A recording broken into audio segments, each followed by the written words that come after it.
sumasigaw yung mga lalaki at saka bading dito. Ha? Sumisigaw sila, hindi ko alam kung gusto nila o ayaw. Mabuti, yung bang pinaka-daring, mas daring ba yung sa trailer, mas daring ba yung makikita nila sa kabuuan ng POV? Mas daring pa? Lea. Ako muna. Ang masasabi ko po, hindi sila mabibitin dito. Okay. Si Rhea. Kaabang-abang talaga. Oh. Intensity 10, sabi ko nga sa kanya kanina, grabe ginawa natin doon, no? Ako, parang hindi makompleto yung mga gabi ninyo pag hindi nyo napanood. Hindi nyo naman, kinondisyon ba yung sarili nyo, yung utak nyo na eto gagawin nyo? Direk ikaw ba nagturo sa kanila? Parang experience mo yata yung ginawa. Ikaw ba? Pabiro nga po ang sabi ko sa kanila. Sa totoo lang, real talk, wala namang minor dito. Sabi ko po, alam nyo, gawin natin ito kasi para pag-usapan at saka mas pagsunod-sunod yung trabaho natin. Kasi pagka binibigay natin buong puso yung ginagawa natin sa trabaho natin, hindi natin na mamalayan, eto na yung pinagdadasal natin. So sabi ko sa kanila, hanggat hindi ako nalilibugan, hindi natin titigilan kasi kailangan maganda itong gagawin natin. So, Nalibuhan ka naman. okay, first 3 seconds pa lang sabi ko, oh. Sabi ng DOP, cut mo na. So, sinave naman natin. Nakatulong naman po. Kayong dalawa, ano? Wala kaming kondisyon na nagkasundo kami. Ano, gawin na natin. Ah. Sabi namin ni Rian, oo, ikaw pa ba? Nagkasundo kami, hindi lang entrance stand to, babe. At abay tayong ginawa. Hindi ko ayoko na sabihin. Kasi mamaya sabihin, puro salita lang to. Pero intense 20 talaga, promise. Hindi nyo ako aawayin. Sa araws mo kayo? BMX, Pro Max. Content. Okay. Sige. Thank you Thank po. you. Good luck. Thank you po. Opo, first time po. Yes po, first time po.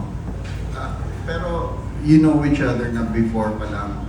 At doon na rin. Yes po, doon lang din po sa eksena na yun. Actually, hindi talaga dapat ako yung makaka-partner niya. Sabihin ko na lang din. Pero happy ako na naging part ako and I am proud na talagang ito rin yung isa sa mga movie or content ko sa VMX sa talagang kaabang-abang ng eksena kasi lahat all out kami doon as in. Happy rin naman ako, naka-work kita. Tsaka si Derek Carl. Yes, thank you Derek. Ika nga nakilala nyo ng lubusan yung isa't isa talaga sa eksena ginawa ninyo. Yes po. Opo. Parang, I'd say na meron kaming parang chemistry. Meron kaming iisang goal, kami tatlo nila direct. Okay, sige. Parang let's do this, let's do that. Parang ganun. Para bang nagtingin na lang kami ni Rian. Ayun na, parang chemistry na talaga, diretso na. Of course, ma'am, trabaho to, no? I mean, pero yung idea ng special na to is boso. And I think we have a law against it, no? Pero yung gusto ko lang malaman, ano yung thoughts nyo? Ano ba, obviously, when you do this, alam nyo, tinitignan kayo ng mga fans nyo. Pero like in a private situation, ano tingin nyo pag nabobosohan kayo? May nahuli kayo ng boboso sa inyo? Is it turn on ba po? O naiinis din ba kayo? O anong thoughts nyo lang po? Ako, nagugulat, pero hindi na ako magpaka-broken pa. Pag nababosohan ako, nagugulat, naiinis. Naiinis talaga ako. Ayaw mo? Pwede rin, kapag gusto ko yung bumaboso. Oh. Kayo po, Ma'am Rian. Ako naman po, siguro before I enter VMX, talagang parang big deal siya sa akin. Pero since alam ko na marami nang boboso sa akin behind the screen, so parang kung sa real life siya mangyayari, parang okay, parang cover na lang. Wala nang problema. Okay. That's it po for me. Ma'am Phoebe, salamat po. Thank you, Sir Neil. Okay, for now we have additional questions from June Lalin of Abante. Hi, unahin ko na si Leia. Napansin, kanina kasi nung unang labas mo, hindi ganun ka, siyempre hindi naman talaga umaatak sa mga linawin ko. Pero habang tumatagal si Leia, makikita mo mas ma-appreciate mo yung beauty niya. Parang ikaw yung ano, talagang gumaganda yung tingin sa'yo. Pareho kami ni Jojo, sabi, ang ganda pala niya.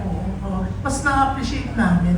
May mga ganon na sa una parang hindi na-attract siya, tapos later on, ay, kasi yun nag-grow yung beauty mo, iba. Yung kaninang paglabas mo kasi, hindi ganun.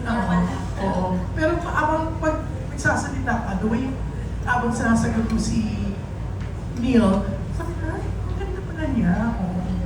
Thank you po. Actually, pang 100 ka na nagsabi sa akin yan. Sabi sa akin, Leia, parang sa unang tingin or parang ordinary, pero habang tumatagal, ang lakas ng appeal mo. Pero salamat po. Salamat sa mama ko.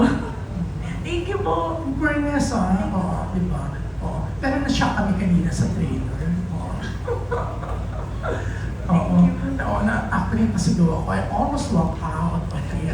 Kasi, syempre, ano nang sabihin ng parents ko. Pero kayo, hindi si Harvey ba hindi nahirapan si Direk Harvey na? Cardi po. Carvey yan, yeah. Si Direk Harvey hindi siya nahirapan to convince you girls to do that scene. Hindi po. Siguro, tinadhana kami ni Rian para mag-partner. Pero sa tingin nyo, pag iba, hindi kayong dalawa, kung ibang kapareha ni Rian, ibang kapareha ni Leia, sa tingin nyo, you can do that ganun katapang na eksena. Kung ikakaganda ng movie, why not po? Depende po kasi, para sa akin kasi kung komportable ka sa katrabaho mo, mas i-all in mo. Tsaka importante talaga mahal mo yung trabaho mo. So, kahit sino pa. Kahit sino po. Kasi with you, Rian, Sa akin naman po yung insights ko pa ba dyan, yung siguro magiging iba lang yung atake. Kasi syempre, magiging iba rin naman yung connection ko with him, her, di ba? Siguro, yun nga, meron lang talaga kaming chemistry, I guess. Ganun. Alam namin kung ano yung goal talaga namin. Kumbaga, without conversation, okay, let's do it. Parang ganun. Paras kaming kabugera, let's say. Competitive. Yun yung pinaka-importante. Parehas kami, go lang to, labanan natin. Ito na eh. yeah. Direk Harvey, may mga nakakapansin. Si Leia, parang may hawig daw, lalo na sa mata, sa Tita Deborah Sumo. Do you agree? Parang nakikita mo si Tita Deborah. Ay, maganda naman po yung tita ko eh. So, talagang go. In fact, sabi ko nga sa kanya, sabi ko, Tita Gigi, I call her Tita Gigi. Yeah. Tita G, kamukha mo to. Sabi niya, patikin nga. Talaga? Patikin nga ako. Ikaw mismo, napansin mo. Pasinin ko sa kanya. Malaki pa suso. Sabi ko, oo, maganda siya, tita. Sabi ko. Yeah. Grabe, oo. Yan, Leia, may nagsasabi sa'yo, you look like Deborah Sumo. Madami yung kahawig sabi nila, pero salamat po kasi yun eh, multi-awarded yun eh. Kumbaga parang, ang sarap naman sa pakiramdam. Yan. Okay, Direk, ang dami mong kamag-anak na artista, di ba? Grabe, hindi yata hindi lang 50 stars ng mga Salvador, di ba? Kasi iba, they're not using Salvador, pero there's Salvador. Ang dami. Pero direct ikaw, pangarap mo rin may direct sila, like Kuya Epe. Pero not for not for Viva Max, BMX. Or pwede mo ba siya i-convince with BMX? Sila boss ang pahalang tumulak sa kanya. Pero yes, Tito Ju, pangarap kong makatrabaho yung mga kamag-anak ko na i-direct sila na kasi it's a fulfillment po para sa akin yun. Yung ginagawa ko lang po ngayon, hindi naman po ito tinanim sa akin eh. DNA po ito na lumabas na gusto ko po yung ginagawa ko, mahal ko yung ginagawa ko. Lalo na kung makakatrabaho ko po sila, si Tito Pepe, kung makakatrabaho ko, ewan ko lang kung susunod pag sinabi Tito Pepe, plaster ka na, di ba? Parang ibang level po yun. Pero at least meron kang nag-BMX na kamag-anak, si Emil Sandoval. Pero, okay, can you tell us, Sino yung tatay mo or nanay mo? Kay, Salvador tatay? Yes po. Yeah, sino? My father is Alex Salvador. He's a banker, and for some time, naging production manager din siya for movies. A long time. Oh, kaninong kapatid siya? Solo po ang dad ko. Ang father niya, si Dane Salvador, who happens to be the brother of Tito Epe, Tito Ramon, Tita Mina, Tito Leroy. Ayaw nila kasi magpatawag ng lolo lola. So, yan po sila. So, lolo ko na po sila. Oh. Lagot ako mamaya. Hindi, at least uncle mo si Emil, no? Yes po, yes po. Yan, oh. Pero yan, direct, congrats ha. Siyempre, another Salvador. Siyempre, ang daming magagaling na Salvador yan. Even, there's a director, what's his name? Yung director ng movie. Si Direk Mark. Mark Mayley, he's your uncle. Uncle na rin po, yes po. Oo nga. Tapos siyempre si Leroy Salvador, nag-direct na, di ba? Sa tingin mo, sa kanila ka na-inspire to direct also? Alam niyo po, nung araw na nagsushooting po sa bahay, parang hindi ko po ito ginusto dahil kasi araw-araw may nagpupuyat. So, si Tita Mina nung nabubuhay, ang sabi sa akin, anak, mag-aral ka. So, hindi lahat nagiging Philip Salvador kasi pinangarap ko kung mag-artista noon, pero sabi, hindi lahat tinatadhana rito. So eventually, nanonood pa rin po ako ng mga ginagawa nila, ng mga trabaho nila noon, nila Tito Chichi, nila Tito Ramon. Naging interesado po ako eh. So parang masaya po eh. Hindi po siya trabaho for me, para siyang naglalaro ka and at the same time natututo ka and at the same time may kabuhayan ka. So, maliit pa lang po ako. Ako po'y naging PA nila. So, naging trabaho na po ito sa akin. Yeah. Pero Direk Cardi, Yes, po. paano ka napasok sa BMX because of your the influence of your, siyempre si Boss Pig, di ba? Or nahirapan ka din? Paano? Yung story ko po as a director, I've been doing music videos before until tinawagan po ako na ni Boss Val tsaka ni Boss Vic na parang, gusto mo bang gumawa ng something for a little sexy? Nag-start po yun dun sa years ago yung Pantasya.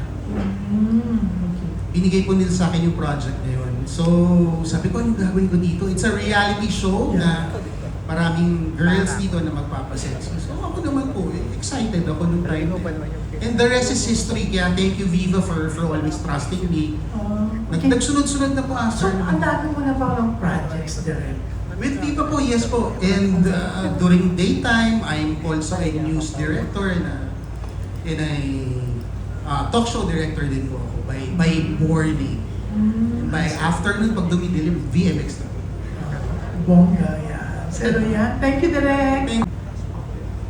Last question po from me. Do you see yourself po na doing this in the long run? Sa ngayon, ini-enjoy ko po kasi minsan lang mangyari sa buhay natin yung ganitong pagkakataon. Pero siguro mga after 5 years, 10 years, siguro business po.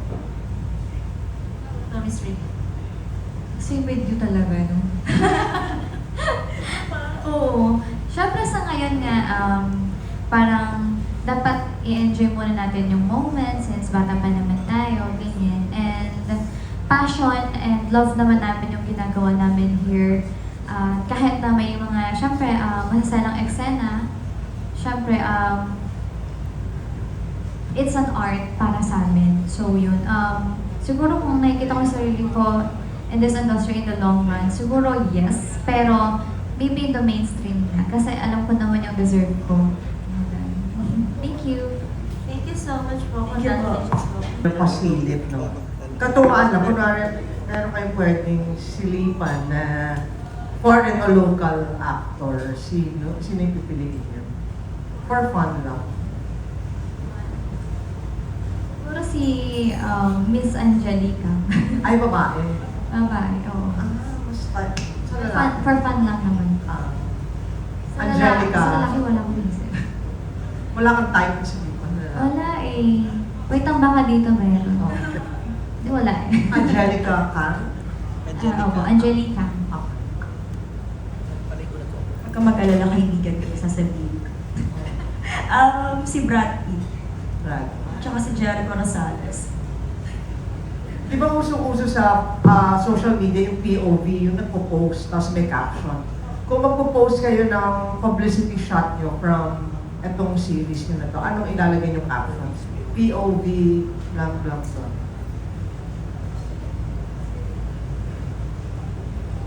Katakam-takam, POV, katakam-takam. Pwede rin po, di ba? Pwede. Si Rian. POV, POV, umaatikabo. Thank you. Good luck. Thank you po. Alright, maraming salamat po. Hi po. Good afternoon po kay Rian at saka kay Lea. Good afternoon po. Question lang. Kasi sobrang intense talaga nung pinakita kanina. Like, Naging lalaki nga ako. Wala pa po yun. Wala pa po yun. Wala pa sa kalahati. I mean, kayo ba mas okay na with a girl rather than with a boy? Pagdating sa ganun, sobrang intense. Depende. Pero para sa akin, mas gusto ko babae. Kaysa sa lalaki. At may bakit? Pero, Kasi, paano ba? Gusto ko maayos yung pag-explain ko ba kasi lalaki po kasi hindi ko masabi kung magiging komportable kami. Pero sa lahat naman po naging kapareha ko, okay naman po ako. Sa babae kasi parang, ewan, siguro masasabi ko magaan talaga ako katrabaho kasi bawat nagiging partner ko, nagiging impact kami. Siguro sa mata, tinginan talaga. Yun lang po. kay Rian naman. Pwede po ulit po ng question. Kung mas okay ba sa girl kaysa sa boy, gawin yung ganun ka-intense na ginawa niya. Siguro kasi sa akin, sa dami ko na rin mga naging eksena, no? Hindi lang din naman ito yung pinaka-hot scene ko, pinaka-wild din. Pero, pero kapag kasi, i-compare ko yung babae na nakapartner ko sa lalaki, siguro mas komportable ako sa babae. Kasi nga, kapag babae sa babae kami, ang usapan namin lagi, wala kaming restriction eh. Oo, hagutin mo, gano'n, di ba? Oo. Pero kapag kasi pag lalaki, syempre, hindi naman maaalis sa isip natin, baka, nag-take advantage na, di ba? So, medyo, medyo off-limit kami sa mga yung... Depende rin sa partner, gano'n. Mayroon kasing partner na, sige-sige lang eh. Mayroon namang partner na hindi dapat natin gawin yan. May gano'n. So, yun. Depende din sa partner din talaga. Yun lang, thank you so much. Thank you po. Thank you rin po. Alright, maraming salamat po. Ngayon naman, moving on to My Movie World Entertainment, Bernard Santos. Hi girls. Hello po. Hello po. Hey boy, hey boy. Okay. No need direct. Okay, my question is for the two girls muna. Rian and Leia, seems like very evident na naging close kayo dito sa paggawa nitong series na to. What do you admire towards each other? Actually, si Rian napaka-sweet na girl. Tanda ko sabi niya, Ate Leia, sabi, Ate Leia, alam mo bang inaano kita? Sabi niya sa akin, parang dinidream kita, parang gano'n. Sabi, ikaw rin naman, gusto kita. So, kumbaga parang kung gusto ko sa kanya, very sweet. Sobrang sweet niya. Thoughtful. Si Leia naman kasi, she is very easy to work with. Tulad niyan, meron kaming mga connection. So, nakita ko rin sa kanya, very kind, generous, ganun. Kaya, isa rin sa nagustuhan ko sa kanya kasi nga, I myself is very competitive talaga when it comes to work or kahit saan, gano'n. So, parang in-admire ko sa kanya na, oh shit, meron akong ka-match, gano'n. So, yun. And then, personally ba napanood niyo yung mga clips na represent dito? May mga napanood pa kayo ng mga clips dito, yung mga VMX? May mga playbacks daw. may particular clips ba kayo na na-shock kayo or na nagustuhan nyo na nung napanood nyo? Ako sa dining. Dining. Kasi meron kami poolside, meron kami kitchen side. Sa dining, ikaw poolside. Gusto mo? Yung sa bata? Ako hindi. Yung pinaka-best part natin doon yung nasa living room. Eh. Oh my. Oh, yeah. And then, last na lang kay Direk. Direk, nag-help din po ba kayo na mag-curate ng mga clips na ipe-present dito for this reality show? Opo. Kaya lang sa dami ng nagustuhan ko po at saka recommendation, parang halos lahat eh. Yun nga po eh, when we started, sabi ko sa kanilang dalawa, gusto mo ba ito, Ria? Gusto mo ba ito, Leia? Parang masaya ka ba sa ginagawa mo? Lahat sila masaya eh. So, ako rin eh. So, tuduhan natin to. So, yung resulta po, yung mga footage na ginawa namin, hindi namin alam ano yung pipiliin namin. Dahil kasi tama yung sabi nila eh, muntik mahulog yung camera mo eh. Dahil kasi yung eksena, habulin mo, sandali, dito sundutin mo, dito sa ilalim, dali. Parang muntik mahulog. Sabi na lang ng producer namin, yung camera. So ayun po, yung mga footage na pinili, yung mga nakita niyo po dito, yes. Pero marami pa eh. Marami pa kayong dapat panoorin eh. Kasi for me, bilang straight guy and for others din naman po sa babae, lalaki, I think you should check it out for me. Thank you guys and good luck. Thank you. Thank you so much. Thank you so much. Pakinggan natin muli ang mga tanong ni Kay Katotong, wala na rito si Jun Lali, na malakas talagang appeal nitong si Leia sa totoo lang. Because of her color, tapos ang ganda pa ng bat, tapos medyo bongga naman ang bubelya. Was there a time na na-intimidate ka sa isang, for sure walang hindi lalaki ang mag-approach or mag-ismitten sa'yo, no?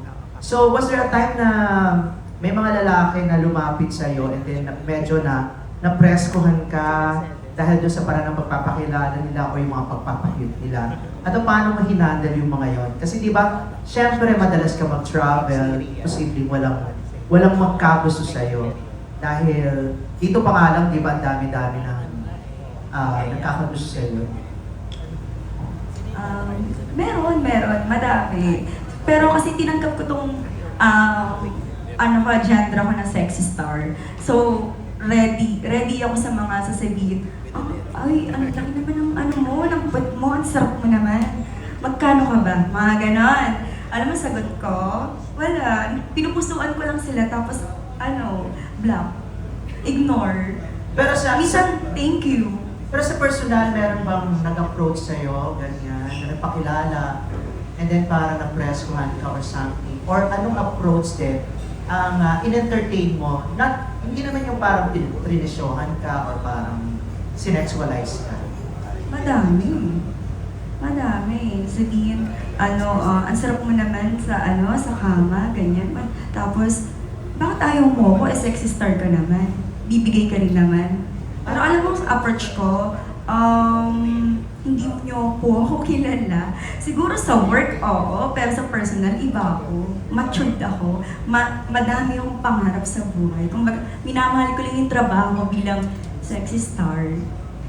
Sa abroad ba, meron ba nag-ano sa'yo, mga nag-approach sa mga foreigners? Madami. Mga Breton. Kasi nga sa kulay ko.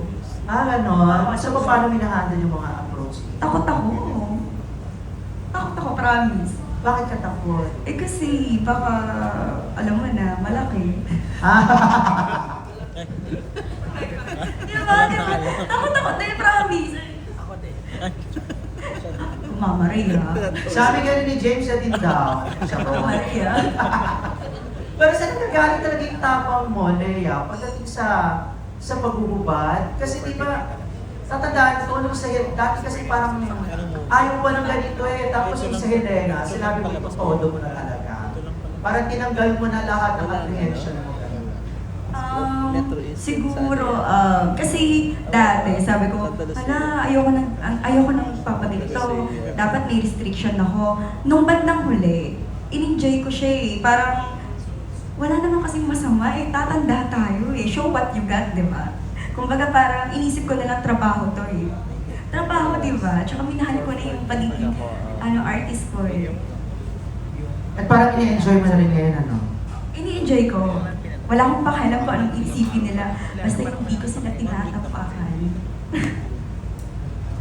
Okay, kay Rian naman. Rian, saan nanggagaling yung tapang mo sa pag-uubad? I mean, pagpapasexy rather. Oh, medyo strong yung pag-uubad. Doon alam naman natin ginagawa, pero yun, pagpapasexy, saan nanggagaling? Parang ano ka, parang free-flowing, parang gano'n.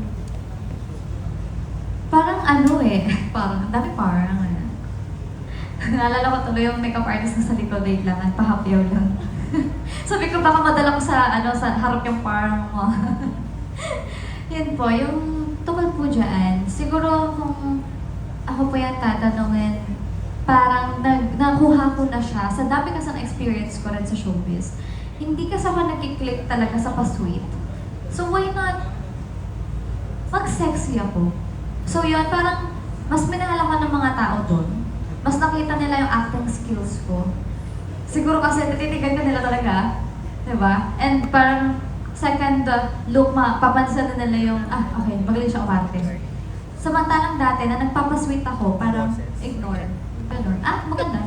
Ganun. Would you mind kung saan galing sa pagpapasweet? Saan, naging contract star ka ba ng isang... Hindi po. Actually, before, nag-start po talaga ako sa acting industry, mga 17 years old. I do extra, lumabas din po ako sa KMJS, sa mga different teleserye. Nag-extra po ako doon with roles, with lines. So yun, parang okay, nag-artista siya. Okay, nag-extra siya. Pero nung nag-sexy na ako, parang na-caught ko na yung attention nila. Okay, grabe ang attract pala niya. Grabe ang galing niya palang umarte. Lalo na kapag, syempre, nakuha ko ng attention nila and then biglang may drama, baling, gano'n, no? So yun, okay, shit, ang galing niya palang umarte. GMA, baka naman, parang gano'n. Pero pag sinasabing, grabe naman itong mga ito na nagsisexy, and parang wala na ba sila ibang kinakain or something, naghihilap na ba sila, bakit nag-ubad? Anong reaction nyo, ikaw, Rian, sa ganito? Kasi Lea, wala naman yung pakialam, yung sabi niya, di ba? Well, everyone is entitled naman sa gusto na lang sabihin. Kaya siguro sa akin kasi, ginagawa ko lang to because ito yung passion ko, ito yung work ko, ito yung love kong gawin. And I don't see myself na gagawin ko to for the long run. Kasi mayroon akong goal, kaya ako ito ginagawa to, hello. Diba? So, Goal? yes. So, Ano goal? yun nga po, na sooner or later, may makakapansin po talaga sa akin na taga-mainstream, gano'n. Why not, diba? So yun, taasan na natin yung dream natin kasi libre lang naman mangarap. So yun. Okay, kay Direk naman. Direk, Salvador, teka muna, kaano-ano mo, or ano ang tawag mo kay Maha? Auntie ko siya, pero ang tawagan namin cousin. So, ganun lang. Oo, so auntie mo siya dahil ang tatay niya ay... Si Rose Reval po. Si Chichi. Oo. And, close ba kayo ni Maha? Yes po. Paano kayo nagkita or meron ba kayong constant communication sa isa't isa? Kasi po yung mga lolo namin, daddy niya, close talaga eh. So, nung growing up, I get to meet them. Nakikita ko na po sila noon na marami din sila magkakapatid eh. So, si tita ganito yung mami niya, si tita ganito, in-explain ko sa akin ng father ko na ang dami naman ikikiss ng mga kamag-anak. So, ayun po. So, pag nagkikita kami ngayon, parang, uy, cousin, ganun talaga. So, nagugulat kami kung merong hindi namin kilala, tapos biglang, anak pala ni ganito. Mga ganun. Mabibilang mo pa ba kung ilan lahat kayo? Na tita mo at saka yung mga cousins? Naku, mama, hindi na. So, parang taon-taon parang daga, dumadami. Ayun po. Hindi, madami talaga eh. May nagugulat na lang po kami pag may namatay o kaya merong reunion. Kasi ganito clear. Alam ni Maha na nagdidirect ka na? Ay, opo. magkasama po kami sa TV5 eh. So, ayun po, I get to visit her pagka nag-shoot, nagtataping siya dati ng emoji niya. Kasi yung emojis before Frontline Pilipinas, so magkasunod kami ng dinadaanan ko po siya every time nagtataping. May plans ba since yung asawa niya ay nag-produce na rin, di ba? Pero mga events lang. May plan ba na mag-collab naman kayo, siyang actress, siyang producer, tapos ikaw ang director, or co-investor ka dun sa plan na yun? Okay, maganda yung mama. O cousin, kung nakikinig ka, Rambo, eto na. So, sana, given a chance po eh, di bakit naman po. Sabi ko nga po kanina, dream ko makatrabaho yung mga kamag-anak ko po. Dahil para meron po akong story ipapasa sa anak ko tsaka sa mga susunod naming mga henerasyon. Ano kayang project to? Rom-com, drama, action, horror? Kung saan sakaling bigyan ka ng pagkakataon may direct si Ma? Ako mama, alam mo wala akong pinipiling wala akong pinipiling trabaho. Basta pasok sa schedule ko yan, kay drama yan, kay rom-com. Pero syempre, yung komportable po siya, ay medyo maloko tayo, so rom-com na lang dahil kesa naman siya mag-VMX o mukhang pa-sexy. Pero yun po, kailangan komportable siya, komportable din kami lahat. Direct, ang galing mo, talagang nakuha mo yung attention namin sa mga mapangahas na mga eksena. Grabe talaga. Congratulations, girl!